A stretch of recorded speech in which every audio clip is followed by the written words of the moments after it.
From MTN News, this is Montana This Morning. We just don't feel comfortable going back or inviting the community back with us.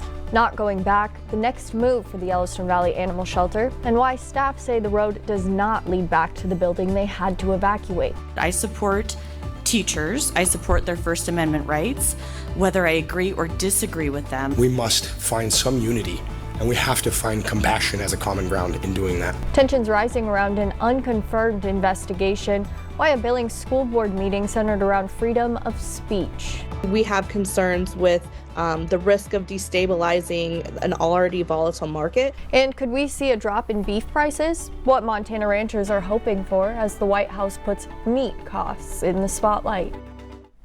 Those stories and much more coming up in the next hour. Good morning and welcome back to Montana This Morning on this Tuesday, October 21st. I'm Hailey Monaco here with Miller Robson. Good morning, Miller. Yeah, good morning, everyone. I know she's exceptionally giddy this morning because it's getting warmer. Sunshine. Would you like some 70s? I would love that. I mean, there's a chance by the time we get to Friday. Really, we're into a really nice stretch of weather. We're going to get warmer, a lot of 60s for the most part. But by the time we get to the end of the weekend, we could see some changes. Okay. Hey, something else that's really cool that's happening this morning. You still have maybe about another 30 minutes or 45 minutes. It may push all the way to 7 o'clock, depending on where you are. But there is a meteor shower going on. It's been going on, and it's still going to go on for the next few nights. But this morning is your best chance to see the Orionid, about 10 to 20 per hour. I saw one coming in this morning.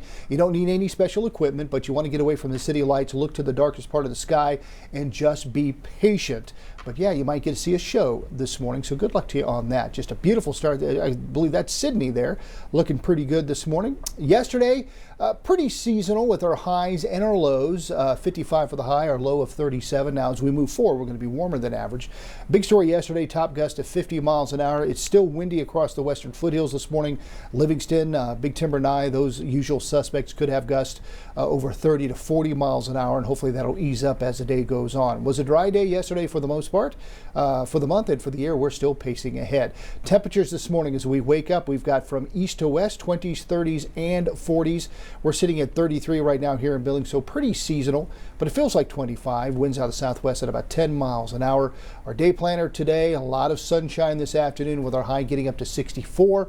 Some areas still holding on to the 50s, but just a really nice stretch of weather before we see the changes coming in by the end of the weekend. We'll take a look at those changes coming up for you. All right. Thank you, Miller. Okay. And we begin this hour with some continuing coverage. The Yellowstone Valley Animal Shelter says it's cutting ties with the city, refusing to move back after toxic incident exposed workers to meth smoke. Now, leaders say the city still hasn't resolved key contamination concerns from that September mishap. As our Isabel Sparks reports, shelter staff say they are moving forward, frustrated, but focused on the future.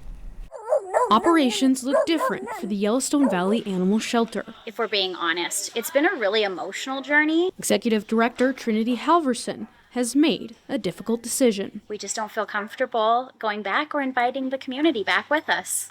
They've taken temporary shelter at the Lionheart Dispensary warehouse since an incinerator drug mishap left them without a home. But just over a month since that incident, the shelter has decided to terminate their lease with the city-owned building on Monad and will not return due to safety concerns. We do have a few employees that have lingering health effects. We can't put them in a risky situation again. It's just not okay. It's not fair. The shelter requested the city to stop using the incinerator for drugs, but officials didn't give that assurance, instead saying they would provide adequate notice to YVAS if they do use it again for drug disposal. And that's not a secure enough promise for us to go back and for us to invite the community to follow us back into that building. She also says the city is not following recommended cleaning guidelines, an additional concern after learning last week that not only methamphetamines, but cocaine, heroin, marijuana, and fentanyl were also being burned that day. The city is really focusing on what was recommended in the incinerator room, whereas the hygiene industry sees that there needs to be stuff done all throughout. And all this comes at a cost, a big one being paid by YVAS. As of right now, I've paid about $150,000 in decontamination bills alone. Shelter workers are still in the process of salvaging what they can, but taking those restored items to a different location out in Warden. The moving out process from the Monad building has been really hard. And they say they continue working with animal control in the temporary facility. We will operate out of here for as long as it's feasible, and then we've also secured a location out in Warden that is quite a bit larger, but a little bit of a distance for the community to go. MTN did reach out to the city administrator, Chris Kukolski, for comment, but did not receive a response. The shelter says the city was notified last week that YVAS would not be returning. This is the way we're going. We have to move forward, so you have to move through it. In Billings, Isabel Sparts, MTN News. Isabel, thank you for the update. In Washington this morning, the federal government shutdown is set to enter its 21st day with no changes. The Senate reconvened Monday to hold its 11th vote to fund the government in hopes of breaking the stalemate. But the bill once again fell short of the 60 votes needed to advance. Both sides continue to be at odds as Democrats have pushed for negotiations over health care tax credits to be included in a funding measure. Republicans have shown zero interest in reopening the government, enacting a bipartisan spending agreement that actually is designed to make life better for the American people and address the healthcare crisis that Republicans have created. 20 days since the Democrats recklessly shut down the United States government. And the Democrats are making some very costly history here. Don't lose that in all that's happening. This is now the third longest shutdown in history. GOP House Speaker Mike Johnson says he would bring the House back into session if the Senate passes a bill to pay federal employees and military service members who have continued to work during the shutdown. Meanwhile, Governor Greg Gianforte is overseas this week, meeting with South Korean leaders to open new doors for Montana's economy and promote the state on a global stage. Now, in Seoul on Monday, the governor met with U.S. diplomats and top Korean business leaders at the U.S. Embassy. Talks centered around boosting trade relations and showcasing Montana's strengths, from wheat, beef, and energy exports to emerging industries like quantum technology, bioscience, and security. The trip is part of a broader effort to strengthen Montana's economic and trade ties with South Korea. And back in Billings, tensions ran high at last night's Billings Public School Board meeting. Now, a debate ultimately came down to the right of free speech. It involves a teacher possibly being under investigation for a social media post, something we have been asking School District 2 to confirm for the last week, with no response. Our David J. was there to hear public comments and what you had to say. I know there's a lot of contention in the air, a lot going on in regards to the teacher at Skyview and his. We're not mentioning anything about it. This will be the one time that I warn the rest of the public for public comment. There will be no commenting about a teacher or where they may or may not be working. Sources say the district is looking at a teacher for a post about the assassination of Charlie Kirk. It's not known if this is the reason for a possible investigation, but several showed up hoping to speak on it. I disagree vehemently with the way the district conducted its investigation with students by involving human resources in student interviews without parental knowledge or consent.